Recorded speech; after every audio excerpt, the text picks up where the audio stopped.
when John McCain chose Sarah Palin to be his vice presidential running mate, he was choosing somebody to lead America in the 21st century. In the name of Jesus. But he chose somebody who has the ideas that come right out of the Dark Ages.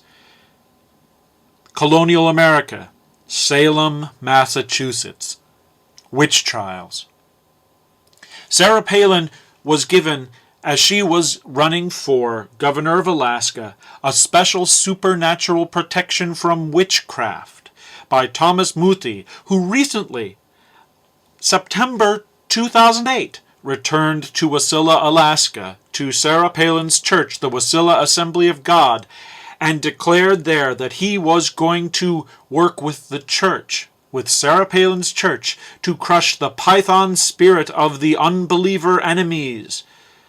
We come in against the spirit of witchcraft, he said. We come against the python spirits. And then someone else grabbed the microphone and said, we stomp on the heads of the enemy. The enemy? The enemy? Who is the enemy? The enemy seems to be the rest of the United States of America.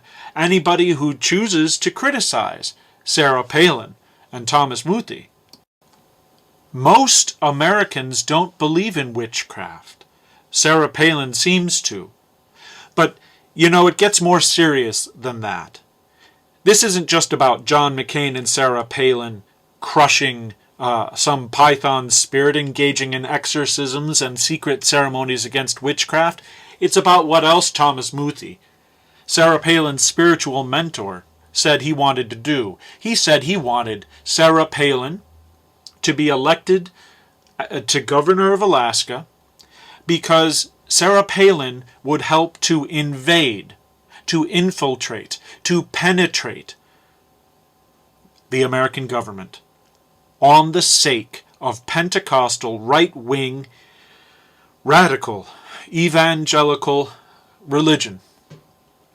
A religion that believes that God has a plan for the world to engage in a holy war, just like Sarah Palin said there was a war in Iraq according to God's plan, that would bring about the annihilation of human society as we know it.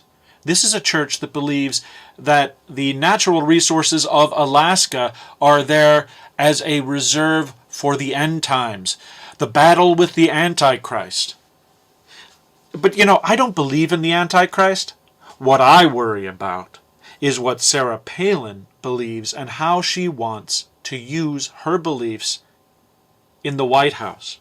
You see, Sarah Palin, June 8th, 2008, went up in front of her Wasilla Assembly of God church, and she promised that she would work with the church to make sure that God's will would be done through the government. God's will be done? What is God's will? Well, according to the Assembly of God official position papers, God's will is that all non-believers, non-Christians, and even Christians who aren't of the right sort, get put into a lake of fire. So when Sarah Palin's spiritual mentor, Thomas Muthi, goes to Sarah Palin's church in Wasilla, Alaska, and talks about witchcraft, going against the spirit of witchcraft and python spirits, who is he talking about? He's talking about you and me. That's where Sarah Palin appears to be coming from. Now, maybe I've got it wrong. Maybe Sarah Palin doesn't believe that her church should have the right to use government to stomp on all our necks, to stomp on the heads of us, the enemy of her church. But if that's true, Sarah Palin needs to come out and explain herself. She needs to explain what all this talk about python spirits, witchcraft, all this talk about invading the government, infiltrating our country, penetrating the separation of church and state for the sake of her religion is all about. She needs to come out, come clean, and tell us once and for all if she stands with Thomas Muthi or if she stands with the Constitution of the United States of America.